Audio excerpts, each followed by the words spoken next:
Under a gray, overcast sky on the outskirts of Los Angeles, a sprawling landfill stretched endlessly like a dystopian wasteland. The air was suffocating, thick with the stench of rotting garbage and buzzing with flies. Bulldozers roared as they dumped fresh loads of refuse, creating towering mounds of decay. Amid this desolation, scavengers moved like ghosts, sifting through the trash in desperate hope of finding something valuable. Among them was a boy, no older than 12, with a wiry frame and eyes that held a mixture of exhaustion and resilience. This was Ethan, a child of tragedy, orphaned at the age of 7 when a car crash stole his parents and shattered his world. Left with nothing and no one, Ethan had learned to survive in this harsh environment, building a makeshift shack from scrap metal and cobbled wood. His days were spent combing through the trash, salvaging recyclable cans and bottles to sell for a few precious dollars. Ethan's life was a relentless struggle, yet he endured. Each day began and ended the same, with no hope of escape in sight. But on one fateful evening, as storm clouds gathered and rain began to pour in heavy sheets, his life changed forever. Amid the deafening roar of rain pounding against metal and earth, a faint sound reached Ethan's ears. It was a cry, soft, weak, almost swallowed by the storm. He froze, straining to hear above the noise. The cry came again, this time clearer, but frail, like the voice of something clinging desperately to life. Guided by instinct, Ethan moved toward the source of the sound, navigating the slippery terrain of the landfill. The cry led him to a soggy, torn cardboard box discarded among the filth. Peering inside, his breath caught. There, wrapped in a thin, soaked blanket, was a newborn baby girl. Her tiny body trembled in the cold, her pale skin tinged blue, and her cries were feeble, as if she were losing strength with each passing moment. For a long second, Ethan stood paralyzed, his mind racing with questions. How had she ended up here? Who could abandon a child in such a place? But there was no time to dwell on the cruel mysteries of the world. The baby's labored breaths spurred him into action. Without hesitation, Ethan shrugged off his tattered jacket and wrapped it around her frail body. The rain lashed against his face as he clutched the infant close to his chest, her faint warmth a fragile reminder of the life he had to protect. Ethan's mind churned with urgency as he made his way back to his shack. He didn't know how to care for a baby. He didn't have food, let alone formula or blankets. But one thing was clear. He couldn't leave her to die.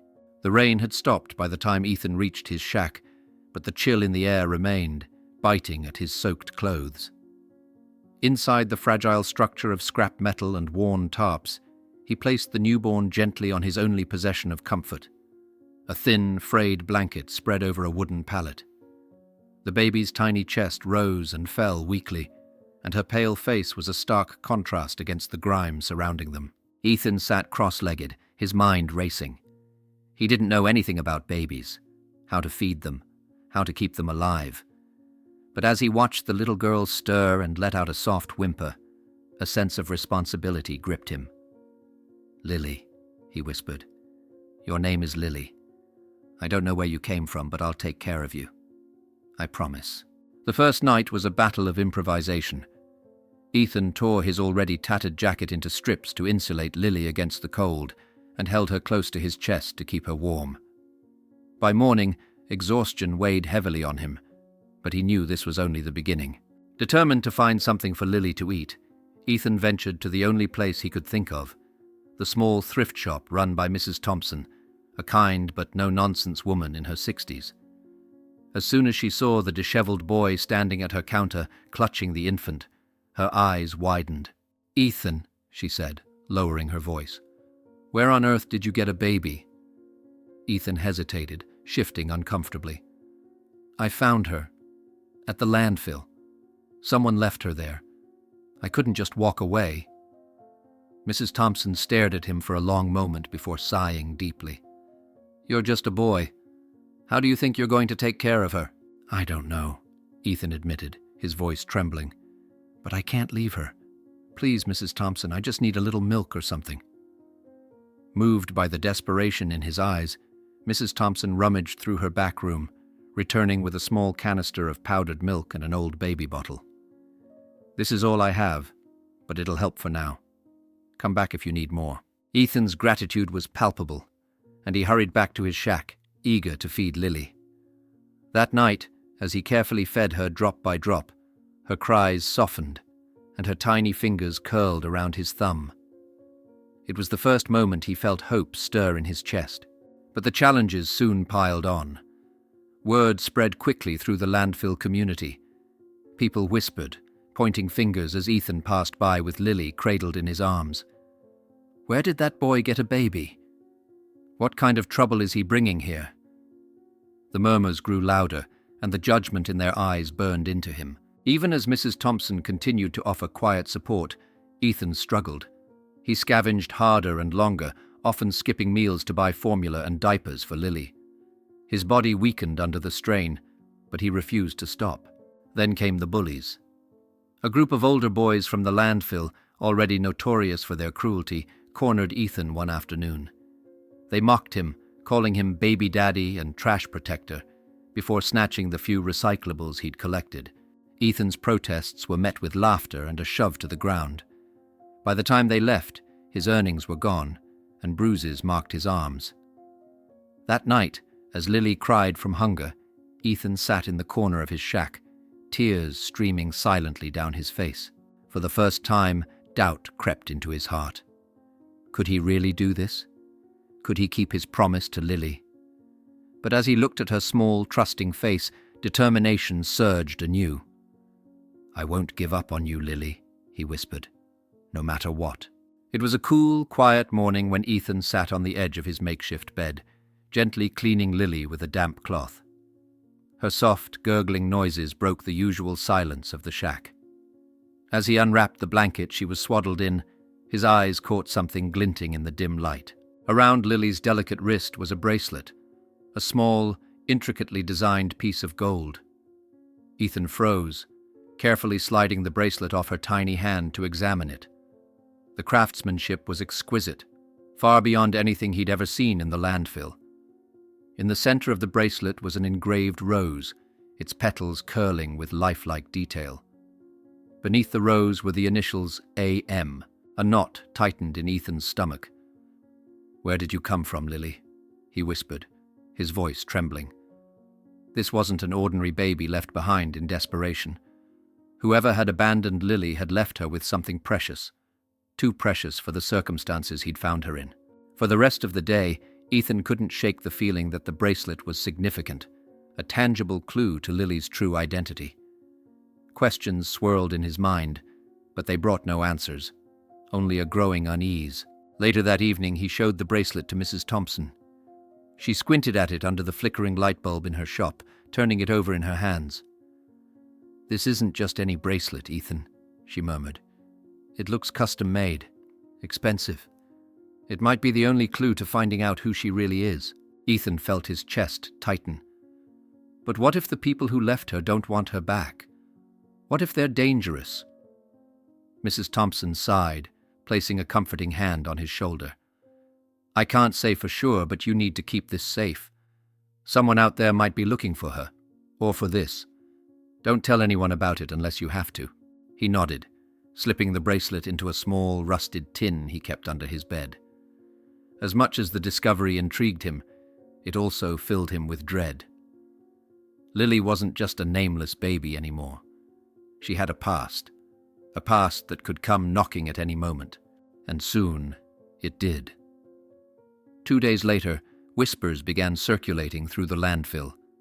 A stranger had been spotted wandering through the community, a man in a tailored suit, his polished shoes kicking up dust as he moved from shack to shack. He was asking questions, his voice calm yet insistent. "Have you seen a baby? A newborn? A girl? It's very important." Ethan learned of the man from a group of scavengers gossiping near the entrance to the landfill. His heart sank as he listened. Who was this man? Was he connected to Lily? The next morning, as Ethan prepared to head out, Mrs. Thompson appeared at his shack, her face tight with worry. "Ethan, listen to me," she said in a hushed tone. "That man, he's still around. I don't trust him. You need to keep Lily out of sight. Don't let anyone see her, understand?" Fear gripped Ethan as he glanced at Lily, sleeping soundly in her makeshift crib. For weeks, he had struggled to protect her from hunger, sickness, and the judgment of others. Now, a new threat loomed, a shadowy figure with unknown intentions. Miles away from the landfill, in a sprawling mansion nestled in Beverly Hills, Andrew and Emma Miller were living a nightmare.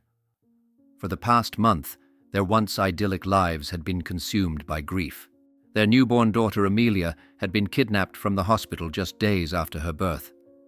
Despite deploying every resource at their disposal, hiring private investigators, offering massive rewards, and plastering flyers across the city, they were met with silence. Emma spent her days pacing the nursery, clutching a tiny pink blanket that still carried Amelia's scent. Andrew, a prominent real estate tycoon known for his composure, was now a shadow of himself. His determination to find their daughter bordered on obsession. "We'll find her, Emma," he vowed every night, though his voice grew weaker with each repetition. Back at the landfill, Ethan faced a different kind of desperation. Lily had developed a fever overnight.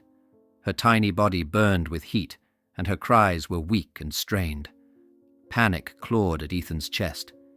He had no money for medicine and no idea how to help her. Clutching Lily tightly, he made the only decision he could. He carried her to a free clinic miles away. The journey was grueling, his thin arms trembling under the weight of her fragile body.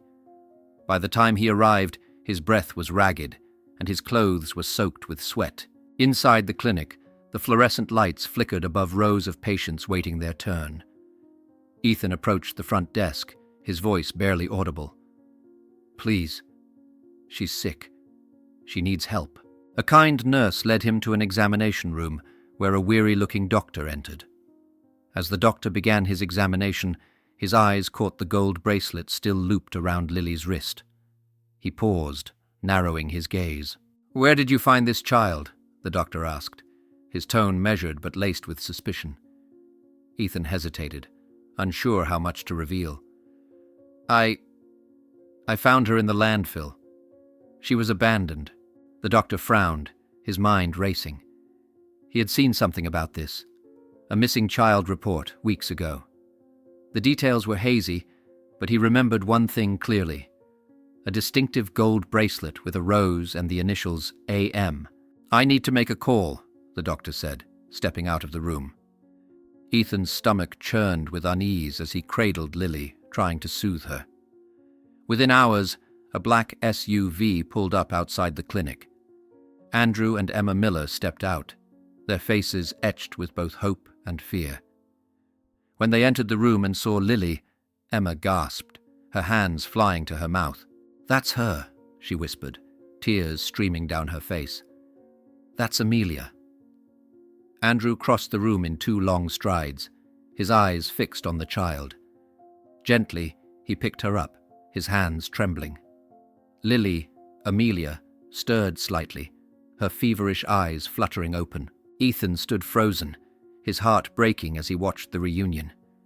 He knew this moment meant losing Lily, the child he had risked everything to save. Emma turned to Ethan, her voice choked with gratitude. "You saved her. You kept her alive. I don't know how to thank you."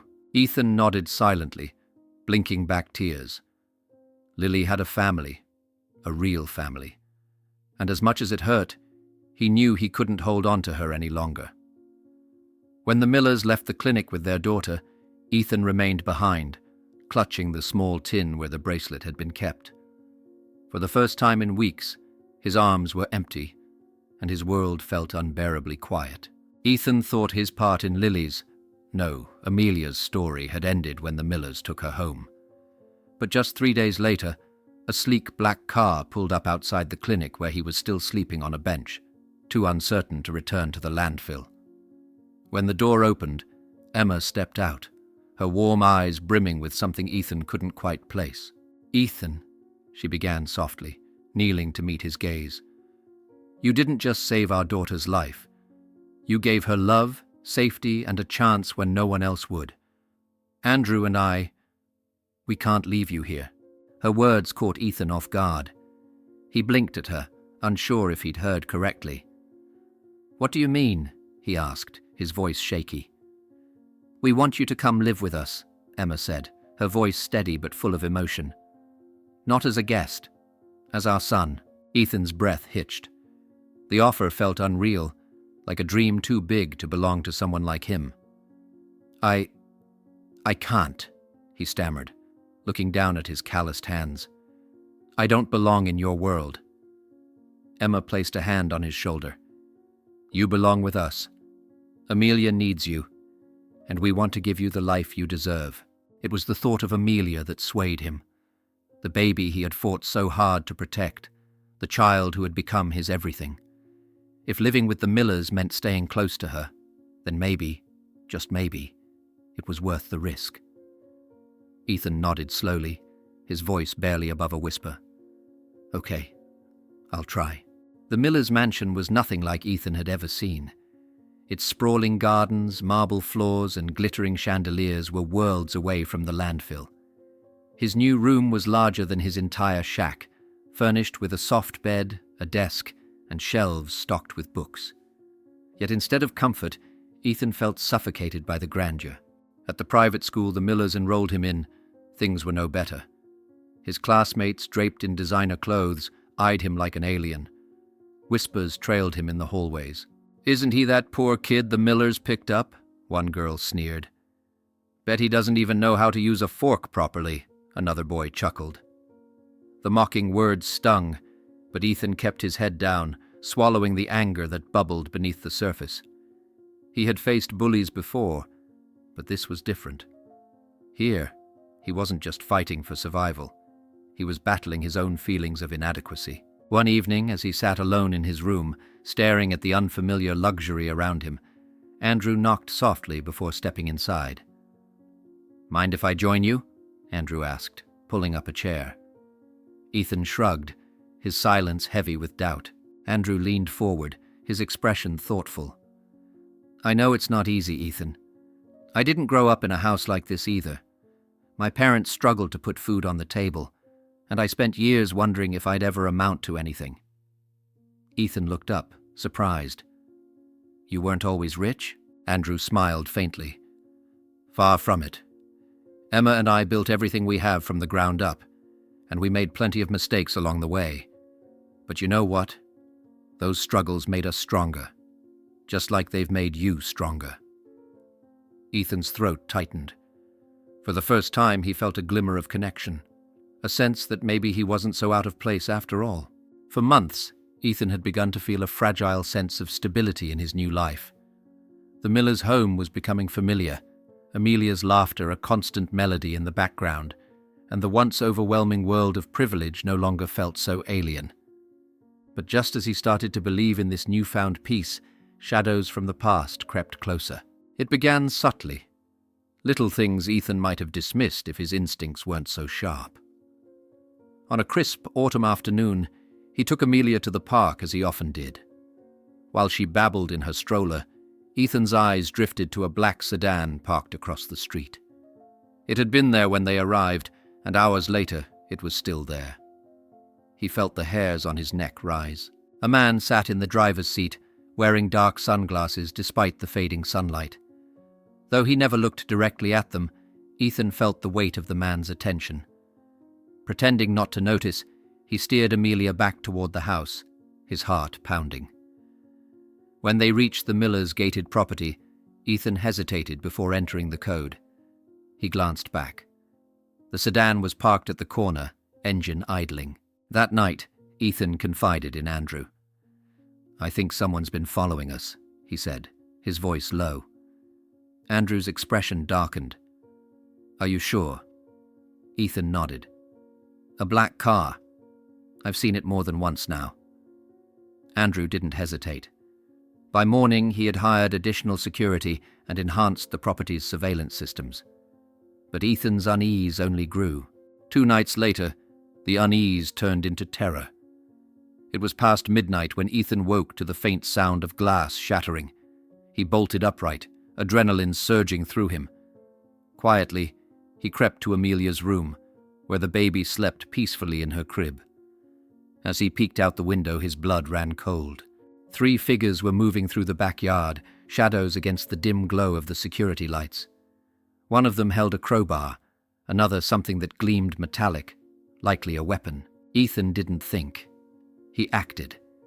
He rushed to the alarm panel by the door and activated the panic button, triggering a piercing alarm that echoed through the mansion. The intruders froze, their heads snapping up in panic. Within seconds, the house was flooded with light, and the security team, alerted by the system, stormed the property. The intruders scattered. 2 were caught before they made it to the perimeter, but the third managed to escape, leaving behind a crucial piece of evidence: a phone. The next morning, the tension in the Miller household was palpable as Andrew handed the recovered phone to the authorities. While they awaited answers, Ethan couldn't shake the feeling that this attack wasn't random. His fears were confirmed when the police uncovered the identity of the mastermind, Victor Reyes. He was the same man who had kidnapped Amelia months earlier, furious now that his ransom plan had failed. But the revelation didn't end there. Digging deeper, the authorities found incriminating messages on the phone linking Victor to Robert Kane, Andrew's former business partner. Robert, once a close ally of Andrew, had been ousted from their company years ago over allegations of fraud. Bitterness had festered, and with his own ventures failing, Robert had turned to sabotage. Andrew's jaw tightened as the news sank in. "This isn't just about Amelia anymore," he said, his voice filled with anger. "He's trying to destroy my family." Ethan, listening quietly, clenched his fists. He hadn't just stumbled into the Miller family's life by chance. He was part of their battle now.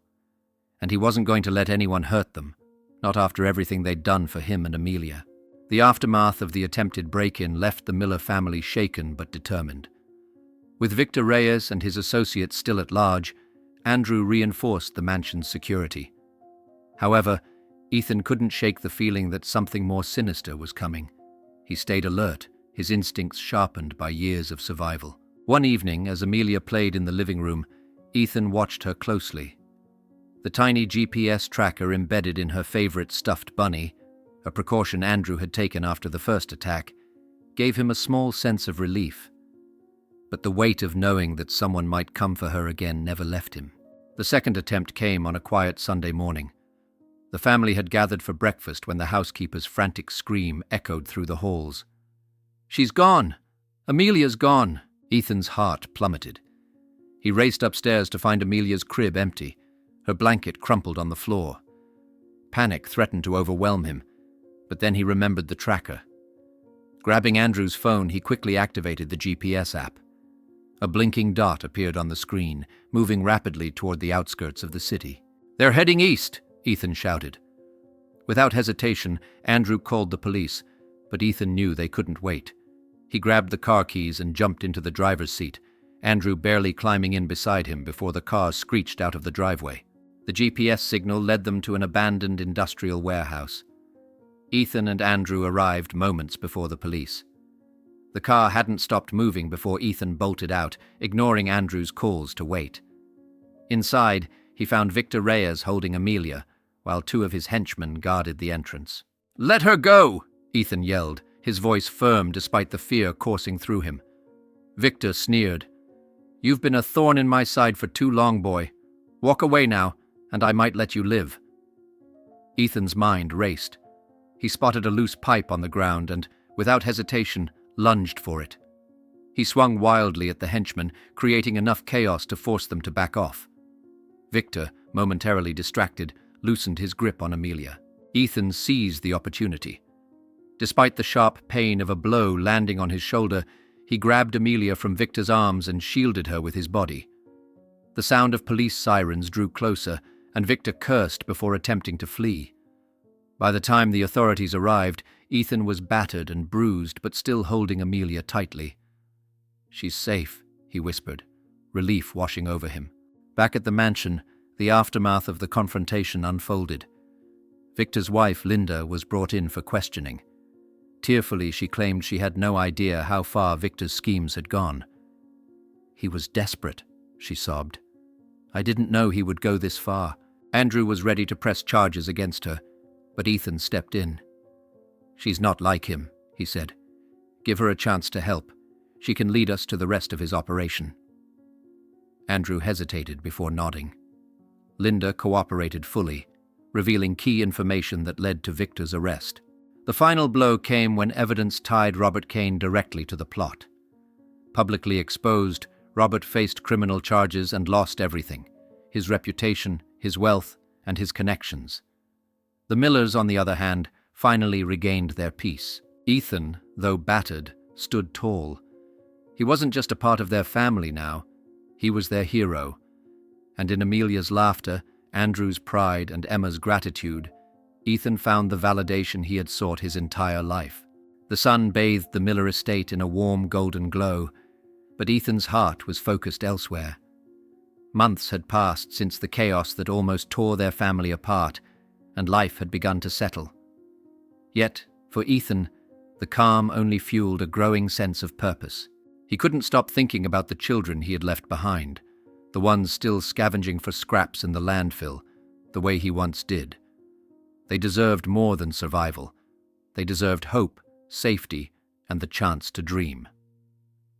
Inspired by his own journey, Ethan approached Andrew and Emma with an idea that had been quietly forming in his mind. Using part of the inheritance Andrew had given him as a token of gratitude, Ethan proposed building a shelter for underprivileged children. It would be a place where kids like him could find food, education, and support, a refuge from the struggles of the world. Andrew's eyes lit up with pride as Ethan outlined his vision, and Emma embraced him, her voice choked with emotion. "You've already made this world better, Ethan," she said. "Now you're giving others the chance to do the same." Construction began quickly, and Ethan threw himself into the project with the same determination that had kept him alive during the hardest times. When the shelter finally opened, it wasn't just a building. It was a symbol of resilience and second chances. The grand opening brought the family together in a way that felt like a full-circle moment. Andrew and Emma stood by Ethan's side as he cut the ribbon, and Amelia, now old enough to toddle around, clapped her tiny hands with joy. As reporters snapped pictures and community members offered their congratulations, Ethan stayed humble, focusing on the kids who would soon fill the shelter's halls. That evening, the family gathered around the dining table in their home, the room filled with laughter and warmth. Amelia, perched on Ethan's lap, played with the simple bracelet he had made for her all those months ago. Though she had outgrown it, Emma had preserved it, turning it into a keepsake that now hung as a charm on a delicate necklace Amelia wore every day. To Ethan, the bracelet was more than a gift. It was a reminder of the journey that had brought them together, a symbol of the unbreakable bond they now shared. As the story came to a close, Ethan looked around the table, his gaze lingering on the family he had found and the life they had built together. His voice was steady but filled with emotion as he spoke. "If I've learned anything," he said, "it's that kindness, courage, and love can change everything. No matter where you come from, those things can make you strong enough to rewrite your story and help others rewrite theirs too." The scene faded on the image of the family, united in love, with Amelia's laughter echoing into the night, a sound that reminded them all of how far they had come and how much they had to look forward to. Do you feel the power of Ethan's journey? If you were in his shoes, what would you have done? His courage, resilience, and selflessness remind us all that no matter where we come from, we have the strength to make a difference. Take a moment to reflect on this story. What moved you the most? Was it Ethan's determination, the Miller's compassion, or the bond that grew between them? Share your thoughts in the comments below. We'd love to hear what you're thinking. Your feedback helps us create even better stories for you to enjoy. If you were inspired by Ethan's story, don't forget to like, share, and subscribe to our channel. By doing so, you'll help us spread messages of kindness, hope, and love to more people. Plus, you'll never miss another tale that might just touch your heart and spark new inspiration. Thank you for being here with us. Wishing you an amazing day and endless good fortune ahead.